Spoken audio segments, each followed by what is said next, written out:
Trailblazers. Now, these two youngsters played previous hot shot competitions against each other today.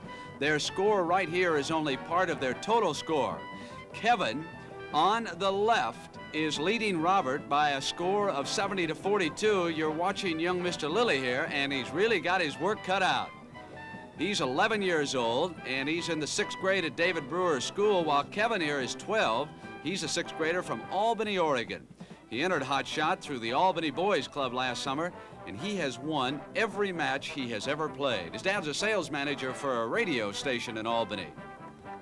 Robert, meanwhile, on the right, is out of Fort Leavenworth, Kansas. His father is a major there. Last year, we had a girl in the 13 to 15-year-old category, Janine Old, and she came from Fort Leavenworth. Her father was also there in the Army, so they got some hoops up there in Fort Leavenworth, don't they? We'll total up the scores now and have the winners in a moment, but here is our second competition. We've got Nancy Saul from North Glen, Colorado. She will represent the Nuggets. Terry Reneker from Portland will represent the Trailblazers. In earlier rounds today, Terry amassed 55 points, or 7 more than Nancy's 48. And some of the judges told me that this was going to be one of the closest competitions of the afternoon. Terry, on the left, is 14 years old. She attends Waldo Junior High in Salem, Oregon.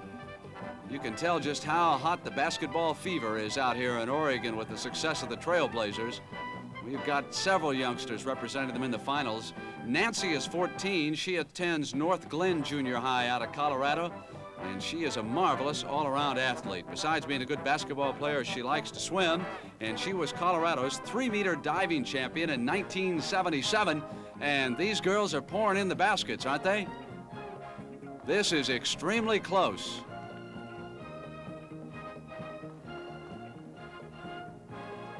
Nancy's going to need one. So now it's up to the judges to put down those point totals. And we move along to the third competition. Boys, 13-15. Troy Fonts from Holt, Missouri. He will represent the Kings. And Brian Fundingsland from Portland, Oregon will represent the Trailblazers. He's moving there to the left. As they go into the final round, Troy on the right is leading 71-63. Troy is a hot shot champion from last year. He won the boys 9 to 12 age championship, and he's the only champion from last year's hot shot competition to make it as far as the semifinals this year. But Brian, whom you are watching, is a fine athlete, a freshman at the Jackson School in Portland.